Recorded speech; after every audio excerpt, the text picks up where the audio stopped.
earlier today, I had gotten a message on my Facebook from one of my friends back in my college days, who is a minister, and essentially he sent me a link to a video from Fox News where they asked Mike Huckabee where was God, and why didn't God stop the shooting in Connecticut.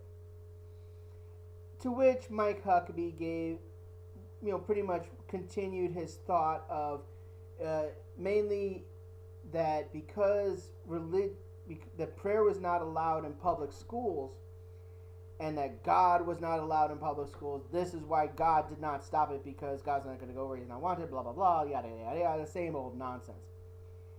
And I know I've covered this in videos for the past few days or so, but I kind of want to take a slightly calmer approach as opposed to my rant of great rantiness. And I kind of want to discuss this with a minimum of colorful phraseology. One of the things that we need to keep in mind is that school shootings have been going on in the United States since the founding of this country, even beforehand. I'm going to post a link down below regarding the history of shootings in the United States where schools were involved. And essentially, it's a very long and comprehensive list. It only goes as far as 2010 because it was written, a couple of years ago. But I want to zero in on a couple of things. Number one, this has been going on from before prayer was disallowed in 1963. Well, rather, school-sponsored prayer. You see, the thing is that prayer is allowed in school. It's just that the school itself cannot necessarily say, well, we're going to pray. No, it has to be something that the students want to do on their own, and basically they can do that as long as they don't affect anybody else with their activities.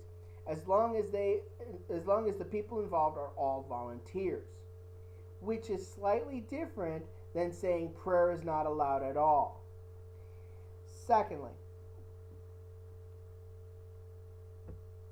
another issue being, if you really want to take a look at, whether or not God would actually stop crime, you also have to take a look at the things that have gone on in Christian churches over the past 200 years, where supposedly God is worshipped, God is prayed to, where God is, revered and allowed to enter into their decision-making process and in their activities.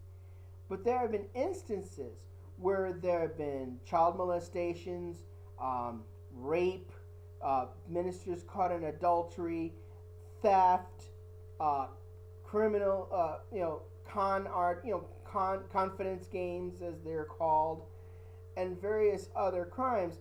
So the question is, why hasn't God done anything about those activities and stopped them? How many shootings have there been in churches? Why hasn't God stopped the shooters? Instead, it's usually somebody in the congregation that winds up doing it, or at least the police officers. You have to keep in mind that if you're going to try and make one false equivalency, then you have to look at, well, you know what? This is where God is worshipped and adored and revered and respected, where morality and ethics are taught, and things still go on as far as criminal activity goes. Or perhaps you might want to think of it this way, that it's not necessarily God that has to stop the criminal, it's us that has to stop the criminal. We have to look at our own behavior and take responsibility for our own actions.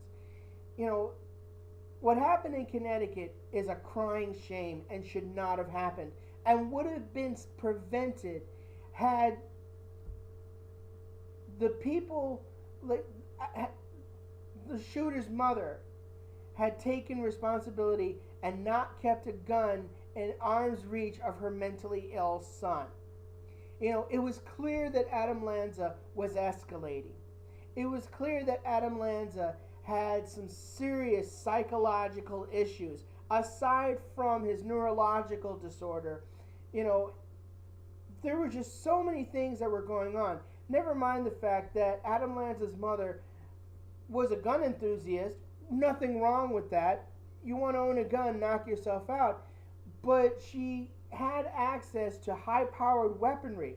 Again, if you're a responsible gun owner, having a high-powered weapon is your right.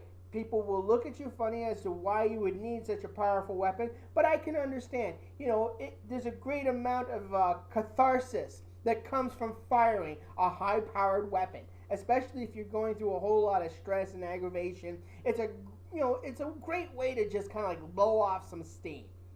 I get that part,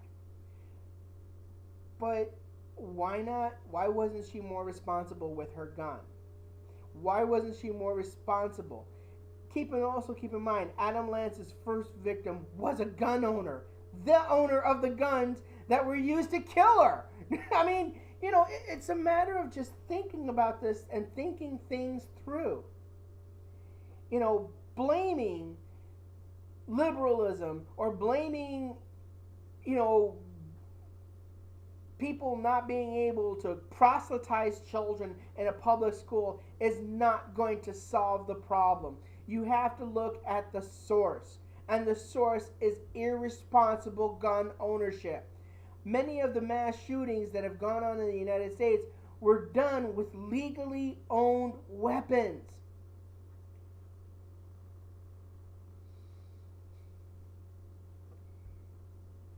Let's put the blame where it lies. Let's look at the people who were really at fault. It's the people who were irresponsible with their weapons and did not see the warning signs of a young man in extreme distress. Just wanted to throw that out there. I'm going to post a link down below to the history of the school shootings in the United States. It's a rather interesting read, and I suggest you take a look at it.